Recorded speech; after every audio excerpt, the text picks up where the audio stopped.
Thank you. Madam Co-Chairs, esteemed committee members, Brianna January with Chamber of Progress in strong opposition to several provisions of SB 1447 and SB 1448. Chamber of Progress is a tech industry coalition advocating for the progressive future of tech. Our members include innovators like Amazon and Uber, but unlike most trade associations, they do not have a voter veto on our positions. Committee, I understand the challenge this legislature faces to meet the state's transportation infrastructure needs, but please do not do so on the backs of Connecticut's most vulnerable residents for whom delivery services are quite literally a lifeline, especially at a time when we find ourselves nationally on the cusp of a recession. And to your line of questioning earlier, Madam Chair, I was glad to hear you thinking about vulnerable communities in Connecticut. To be frank, a delivery tax could be devastating for your fixed income, your senior citizens, and your low income constituents, and those that are disabled.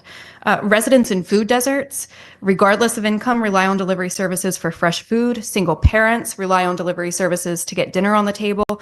And the 1 in 4 Connecticut adults that live with a disability rely on delivery services for prescriptions, for household daily essentials, and again, for food. And a lot of those folks of the disabled community receive several deliveries a week even. So at 28 cents, a delivery that quickly adds up, especially for those that are fixed income seniors. I'll also note that nearly half of those Connecticut residents with disabilities are considered low income. Committee, for your vulnerable residents, grocery and delivery services are often a lifeline. Please do consider them when you consider this legislation. Additionally, we also strongly oppose SB 1447's increased tax on peer-to-peer car sharing. As you've already heard, the bill would appear to bring peer-to-peer car sharing to parity in taxation with the rental car industry, but this is just superficial.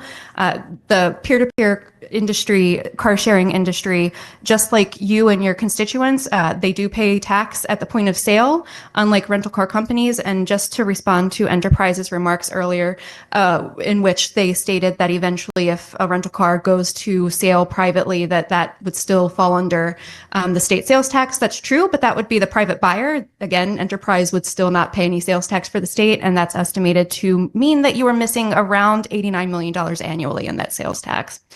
Lastly, to comment on SB 1448, while we support many of the bill's provisions aimed at enhancing transparency for app-based workers, some are rather intrusive and may have unintended consequences for consumers and for drivers. For example, under the bill, platforms would have to disclose to consumers how much drivers or couriers earn for each trip. This could actually inadvertently, our experience in other states finds that this could confuse customers about the fare breakdown, and then they end up actually tipping less because they see that pricing and what's being paid to the drivers, and they think, oh, good, I don't have to tip.